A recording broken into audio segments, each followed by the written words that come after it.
Hello students, चलिए start करते हैं। प्रश्नावली 1.1 का प्रश्न संख्या 3 देखते हैं क्या है। किसी परेड में 616 सदस्यों वाली एक सेना की टुकड़ी को 32 सदस्यों वाले एक आर्मी बैंड के पीछे मार्च करना है। तो क्या कहा है प्रश्न में, जो हमारी सेना के अंदर कुल सदस्य हैं वो कितने हैं, 616, और एक बैंड की टुकड़ी में कितने सदस्य होने चाहिए, 32। उनके पीछे हमें क्या करना है, इन 616 सदस्यों को चलना है। दोनों समूहों को समान संख्या वाले सतमों में मार्च करना है। उन सतमों की अधिकतम संख्या क्या है जिसमें वे मार्च कर सकते हैं। तो हमें ज्यादा से ज्यादा सतम मतलब लाइन, जो हमारी टुकड़ियां बनेंगी बैंड की, वो हमें बतानी है कि ज्यादा से ज्यादा कितने स्तंभ हमारे बन सकते हैं। अब जहां पे भी आपको ज्यादा से ज्यादा, अधिकतम संख्या या कुछ इस तरीके का दिखे तो आपको पता लग जाएगा 1 मिनट में कि हमें यहां पे HCF ज्ञात करना है। ठीक है, तो कैसे करेंगे, चलिए देखते हैं इसका हल। प्रश्न समझ में आ गया होगा। सबसे पहले देखो, सेना में कुल सदस्य कितने हैं, तो वो लिखेंगे सेना में सदस्यों की संख्या, सदस्यों की संख्या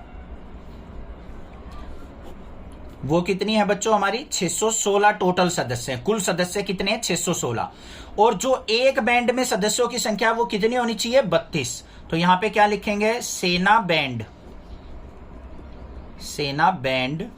में सदस्यों की संख्या कितनी होनी चाहिए, 32 संख्या होनी चाहिए। तो यहां पे हम क्या करेंगे, यहां पे स्तंभों की संख्या, स्तंभों की अधिकतम संख्या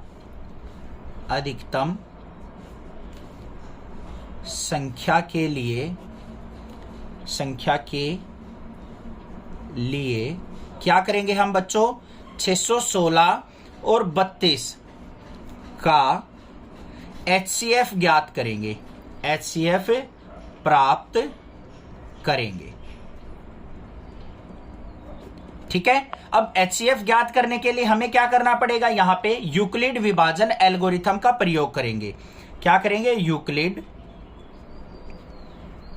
विभाजन एल्गोरिथम आपको पता है किस तरीके से प्रयोग किया जाता है, बस वही करना जैसे हमने प्रश्न संख्या 1 में किया था।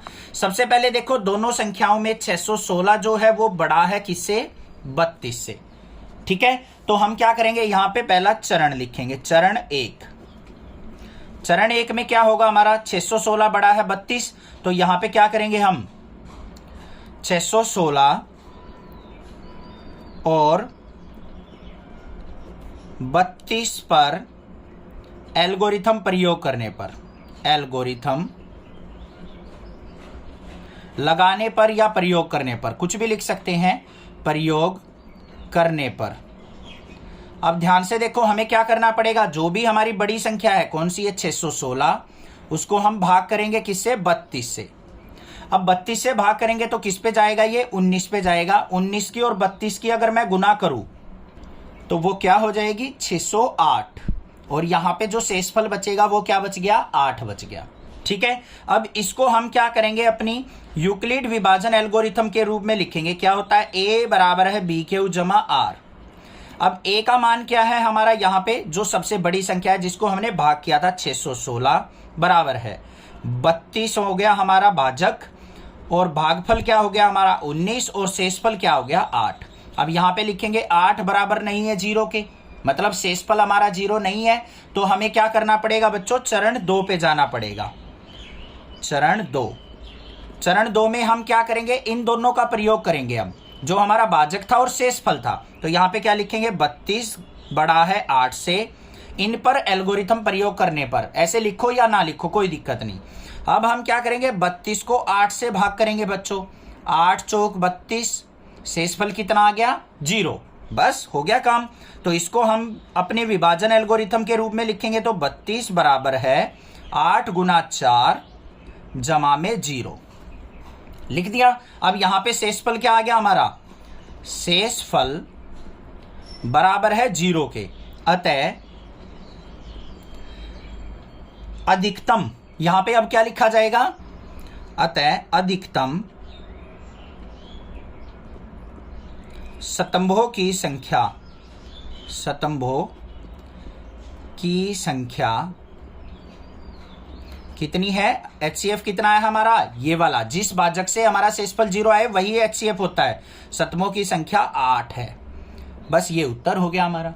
समझ में आ गया किस तरीके से करना था? बस यूक्लिड विभाजन एल्गोरिथम का प्रयोग करके हमें यहाँ पे अपना HCF ज्ञात कर लेना है। कोई भी प्रॉब्लम लगे आप मुझसे पूछिए, अदरवाइज चैनल को सब्सक्राइब कीजिए, लाइक कीजिए और शेयर कीजिए। Thank you students for watching next classes video.